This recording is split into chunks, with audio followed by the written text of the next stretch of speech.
Hi, my name is Ishmael and today we're going to be talking about marriage value. So what is marriage value? Well, marriage value is when you're taking a leasehold property and extending the lease with the freeholder. So this has to be done if your property lease becomes under 80 years, you will have to pay a fee for this. Now if your property lease is above 80 years, it's fine, but the reason I'm talking about marriage value is because when it drops below 80 years, what starts to happen is the landlord or the freeholder is entitled to charge you extra. Also, the reason why you would have to extend it and not just let it drop and drop and drop is because when it becomes double or 35 years after your mortgage remaining, you can no longer get a mortgage on the property. So you might want to keep that in mind. You won't be able to sell the property, you won't be able to, because the new tenant won't be able to get a mortgage on the property. So the property value will drastically drop if you do not keep your lease above the 80-year mark. So how is marriage value worked out?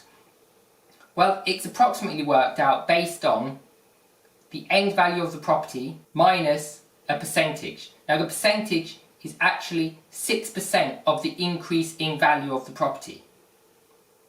So for example, if the property is £100,000, when it's got a full lease on it of over 100 years, then if the lease was, say, 90 years, then you would have to pay 6% per year of the increasing value.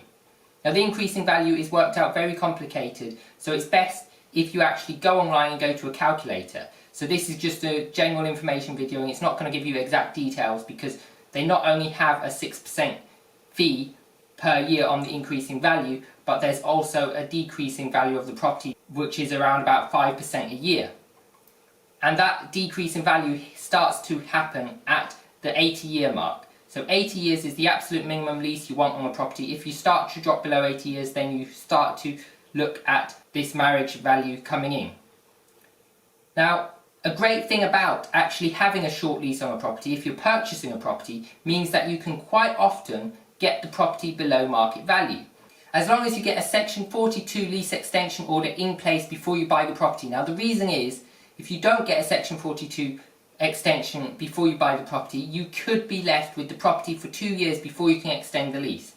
That means you can probably not actually extend the lease, but if you can find a way to get the current tenant to get a Section 42 in place, then that Section 42 can be passed on to you as the buyer, and therefore you are legally allowed to extend the lease before the 2 years of living in the property. This means that you could buy the property for cash, you could extend the lease, and then you could remortgage the property quickly. This is a very good technique. It generally works better in more expensive areas like London, but it works anywhere in the country, as long as the property value is low enough and the lease extension is low enough. I've seen this done. I've looked at properties, but unfortunately I didn't get the property at the right price because someone else made an offer beforehand. But there's potentially in London where you can get properties which are already done up and all they need is a lease extension, but because of that and the people don't have the cash to do it, you could be looking at £40,000–£80,000 to up the lease. So you might be looking at a 60-year lease, you might look at £80,000 to bring it up to a 100-year lease.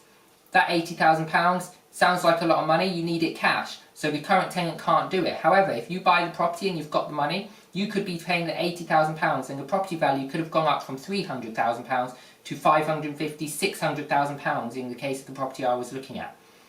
That means that there's quite a lot of property value to be added just by extending the lease. So if you know what you're doing and you're not worried about paperwork, which a lot of it is done by solicitors, then you can actually make a lot of money with marriage valuing on lease properties. If you like this video, please subscribe to my channel, whack that bell notification item to get notified of videos coming out each and every week.